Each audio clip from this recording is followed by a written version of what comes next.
Salut à tous, c'est Nico, bienvenue dans le 65e épisode. Si je me suis pas trompé dans les calculs, ouais c'est bien ça. Alors dans la dernière vidéo, je vous ai montré comment intégrer très simplement un bouton j'aime sur son site web. Et bien dans cette vidéo, je vais compléter un petit peu pour vous montrer comment bien présenter les informations sur le mur de Facebook. Alors dans Facebook, quand on va vouloir rajouter quelque chose sur son mur, donc ça peut être du texte, ça peut être une photo, ça peut être une vidéo, mais dans notre cas ce qui nous intéresse c'est de rajouter un lien. Donc quand on rajoute un lien sur son mur, on lui fournit une URL et donc à partir de cette URL, Facebook va essayer d'intégrer un titre, une description et une image.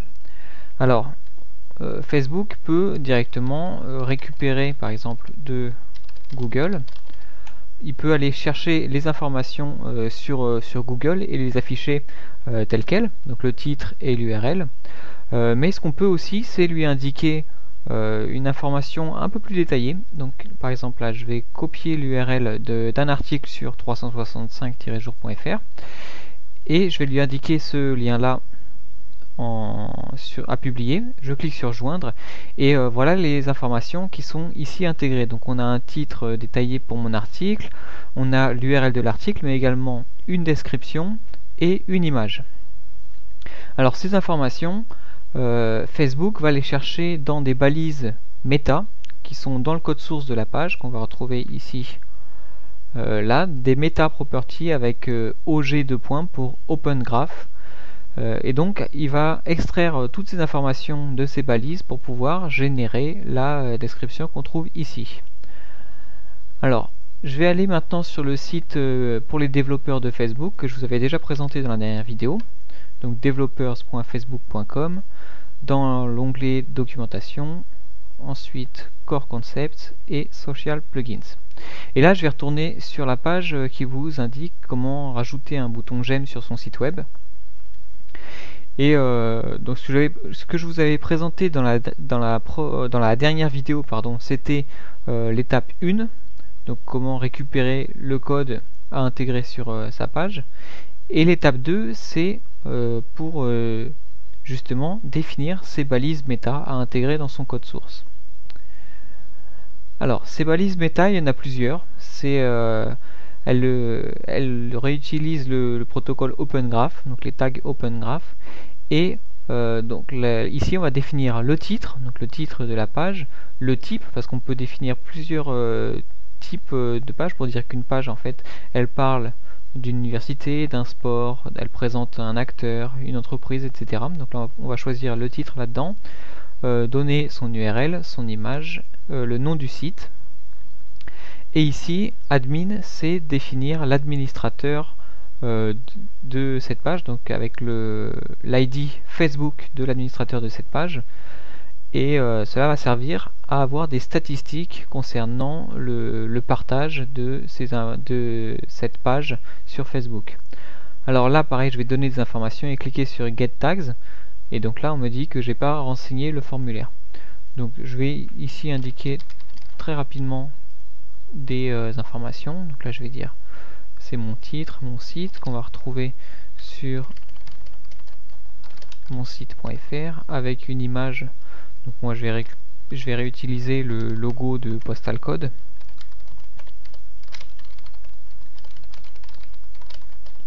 Et le nom du site c'est mon site web. Donc là je clique sur Get Tags et là on va me donner toutes les balises méta à insérer entre les deux balises head de mon code source de ma page. Donc ça je peux le faire comme ça statiquement en indiquant la même chose pour toutes les pages de mon site, mais ça n'aura pas vraiment d'intérêt. Ce que je peux faire plutôt c'est de générer automatiquement des descriptions différentes en fonction de mes articles, en fonction de mes pages, en fonction de ce que je présente sur mon site web. Et donc c'est ce que moi j'ai fait sur chacune de mes pages de mon blog 365-jour.fr. Quand je vais cliquer sur un article et regarder précisément ce qu'il y a dans le code source, on va voir qu'on retrouve exactement le titre de la vidéo, le descriptif de cette vidéo et même une image qui est extraite du site YouTube sur lequel j'upload mes vidéos. Et donc tous ces éléments qui sont, je le rappelle, dans des balises méta vont être interprétés par Facebook pour pouvoir générer cette petite description. Alors ça c'est bien, on a copié-collé notre code, on l'a adapté sur notre site. Ce qu'il va falloir ensuite, c'est tester le bon fonctionnement. Alors pour cela, Facebook propose un outil qui s'appelle Facebook URL Linter, qu'on va retrouver plus bas dans la page. Et cette page, elle va prendre ici dans ce champ une URL, donc l'URL de notre site à tester. Donc par exemple là, je vais redonner l'URL de mon article de ma vidéo numéro 63 et je clique sur le bouton Lint. Et là, ça va charger, donc charger la page et extraire les informations pour pouvoir ensuite vérifier que ce qui est extrait par Facebook correspond bien aux informations que l'on souhaite fournir. Et ensuite, donc ces informations-là, elles vont pouvoir être utilisées comme je le fais à chaque fois ici en publiant sur un mur à partir d'un lien. Donc voilà, en faisant joindre et partager. Mais également lorsqu'une personne va cliquer sur le fameux bouton j'aime que je vous ai déjà présenté. Donc quand une personne va cliquer sur le bouton j'aime, donc moi je vais retourner sur mon profil. Et je vais vous présenter ce que ça me donne lorsque je clique sur le bouton j'aime pour une ville sur Postal Code. On voit bien que ça extrait bien la photo de la ville, le titre de la ville et le descriptif de cette ville.